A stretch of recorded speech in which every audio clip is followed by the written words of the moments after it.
Hello বন্ধুরা, আসসালামু আলাইকুম। সবাই কেমন আছেন? আশা করি যে যেখানে আছেন অনেক অনেক ভালো আছেন। বন্ধুরা, আজকে আমরা কথা বলবো Realme Narzo 30a এই ফোনটি নিয়ে। আর গত কয়েকদিন হলো এই ফোনটি ইন্ডিয়ার বাজারে লঞ্চ হয়েছে। আর এই ফোনের হাইলাইটেড বিষয় হচ্ছে এই ফোনে থাকছে মিডিয়াটেক হেলিও G85 আর এছাড়াও থাকছে 6000 mAh এর ব্যাটারি। আর এই ফোনের হাইলাইটেড বিষয় হচ্ছে এই ফোনে থাকছে মিডিয়াটেক হেলিও G85 একটি গেমিং প্রসেসর আর এছাড়াও থাকছে 6000 mAh এর একটি ম্যাসিভ ব্যাটারি এবং আরো থাকছে টাইপ সি পোর্ট। তো সব মিলিয়ে এই ফোনটি কেমন হবে আর এই ফোনটি বাংলাদেশের বাজারে কবে আসতে পারে আর এলেও এর প্রাইস কত হতে পারে, এই সবগুলো প্রশ্নের উত্তর থাকছে আজকের ভিডিওতে। এবং এছাড়াও জানাবো এই ফোনটি নিয়ে আমার ব্যক্তিগত মতামত। তো এর জন্য এই পুরো ভিডিওটি আপনাকে দেখতে হবে। আর এই প্রাইসে এই ফোনটি কি ভ্যালু ফর মানি হবে না এর থেকে অন্য কোনো বেটার অপশন থাকছে আপনাদের জন্য? তো চলুন বন্ধুরা, আর বেশি কথা না বাড়িয়ে শুরু করা যাক আজকের ভিডিও। আপনারা দেখছেন আমার স্বপ্নের টিউব এবং সব সময়ের মতন সাথে রয়েছি আমি সাইফুল। আর ভিডিওটি যদি সত্যিই ভালো লেগে থাকে তাহলে ভিডিওতে অবশ্যই একটি লাইক দিবেন এবং চ্যানেলে নতুন হলে অবশ্যই চ্যানেলটি সাবস্ক্রাইব করবেন। প্রথমেই কথা বলা যাক এই ফোনটির ডিজাইন এবং বিল্ড কোয়ালিটি নিয়ে। এই ফোনটির ডিজাইনে অনেকটাই পরিবর্তন আনা হয়েছে। রিয়েলমি তাদের নার্জো সিরিজকে বাজারে একটু অন্যরকম ভাবে উপস্থাপন করার চেষ্টা করছে। আর এই ফোনটির ব্যাক সাইডে ব্যবহার করা হয়েছে প্লাস্টিক এবং এর সাথে ম্যাট ফিনিশিং, যা এই ফোনটিকে স্ক্র্যাচের হাত থেকে রক্ষা করবে। এই ফোনটির ব্যাক সাইডে ডান পাশে উপরের অংশে রাখা হয়েছে একটি সার্কেলের মধ্যে ফোনটির ক্যামেরা সেটআপ। আর এই ফোনটির থিকনেস করা হয়েছে 9.8 মিলিমিটার আর এই ফোনটির ওজন হচ্ছে 207 গ্রাম। আর এই ফোনটির সামনে আসলে আপনি পাবেন একটি ফুল ভিউ ডিসপ্লে, যার উপরের অংশে মাঝ বরাবর ব্যবহার করা হয়েছে ফোনটির সেলফি ক্যামেরা। আর এই ফোনটির ফিঙ্গারপ্রিন্ট সেন্সরটি ব্যবহার করা হয়েছে ফোনটির ব্যাক সাইডে। ফোনটির বাম সাইডে ব্যবহার করা হয়েছে 3 কার্ড স্লট, যেখানে দুইটি সিম প্লাস একটি মাইক্রো এসডি কার্ড ব্যবহার করা যাবে। আর এই ফোনটির নিচের দিকে ব্যবহার করা হয়েছে type C port, microphone, speaker এবং হেডফোন জ্যাক। আর এই ফোনটি মার্কেটে দুইটি গর্জিয়াস কালারে পাওয়া যাবে, আর সেগুলো হচ্ছে লেজার ব্লু এবং লেজার ব্ল্যাক। আর এই ফোনটির ডিজাইন এবং বিল্ড কোয়ালিটি আমার কাছে অনেক ভালো লেগেছে এবং আপনাদের কাছে কেমন লেগেছে অবশ্যই কমেন্ট করে জানিয়ে দিন। এবারে কথা বলা যাক ফোনটির ডিসপ্লে সম্পর্কে। এই ফোনে থাকছে 6.5 ইঞ্চির IPS LCD mini drop display, যা একটি HD প্লাস ডিসপ্লে। আর এর রেজুলেশন হচ্ছে 720x1600 পিক্সেল।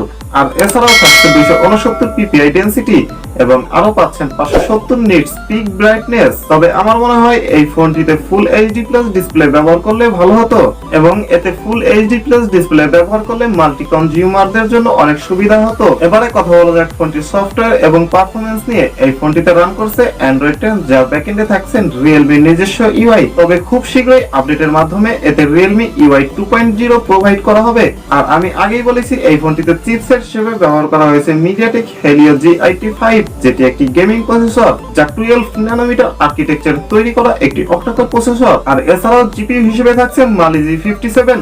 আর যেহেতু এটি একটি গেমিং প্রসেসর সেহেতু এই ফোনটিতে যে কোনো হাই লেভেলের গেমস ইজিলি আপনি খেলতে পারবেন। আর এই গেমস খেলার সময় আপনি কোনো ফ্রেম ড্রপ বা ল্যাগ ইস্যু লক্ষ্য করবেন না। আর এই ফোনটি থেকে আপনি গেমিং এক্সপিরিয়েন্স পাবেন অনেকটাই ভালো। এছাড়াও দৈনন্দিন কাজগুলো খুব সহজেই করা যাবে এই ফোনটি দিয়ে। আর এই ফোনটি সাধারণত দুইটি ভেরিয়েন্টে পাওয়া যাবে। একটি হচ্ছে 3GB RAM 32GB ROM, যার অন্যটি হচ্ছে 4GB RAM 64GB ROM। এছাড়াও এখানে পেয়ে যাচ্ছেন LPDDR4X RAM এবং আরো থাকছে UFS 2.1। কথা বলা যাক ফোনটির ক্যামেরা সম্পর্কে।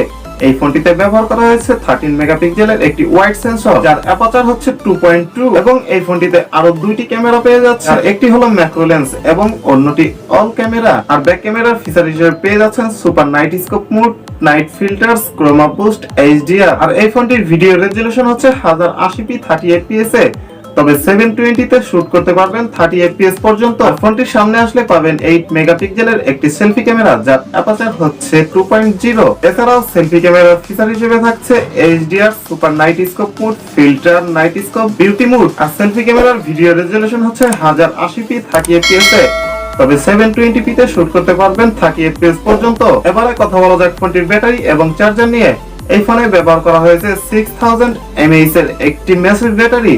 আর এই ফোনটিকে চার্জ করার জন্য থাকছে 18 ওয়াটের একটি ফাস্ট চার্জার। এই 18 ওয়াটের চার্জার দিয়ে ফোনটিকে ফুল চার্জ করতে 3 ঘন্টা 30 মিনিট থেকে 3 ঘন্টা 45 মিনিট এর মতন লাগবে। এই ফোনটিতে যেহেতু 6000 mAh এর ব্যাটারি ব্যবহার করা হয়েছে সেহেতু এই ফোনটি থেকে আমরা 2 থেকে আড়াই দিন ইজিলি চার্জ ব্যাকআপ পেয়ে যাব। আর আপনি যদি হেভি ইউজার হন তাও এই ফোনটি আপনাকে 2 দিন চার্জ ব্যাকআপ দিবে। এবারে কথা বলা যাক এই ফোনটি বাংলাদেশের বাজারে কবে আসতে পারে আর এলেও এর প্রাইস কত হবে। বন্ধুরা, এই ফোনটি গত 25 ফেব্রুয়ারি ইন্ডিয়ার বাজারে লঞ্চ করা হয়েছে। আর ইন্ডিয়ার বাজারে এই ফোনটির 332GB ভেরিয়েন্টের প্রাইস রাখা হয়েছে 8,999 রুপি।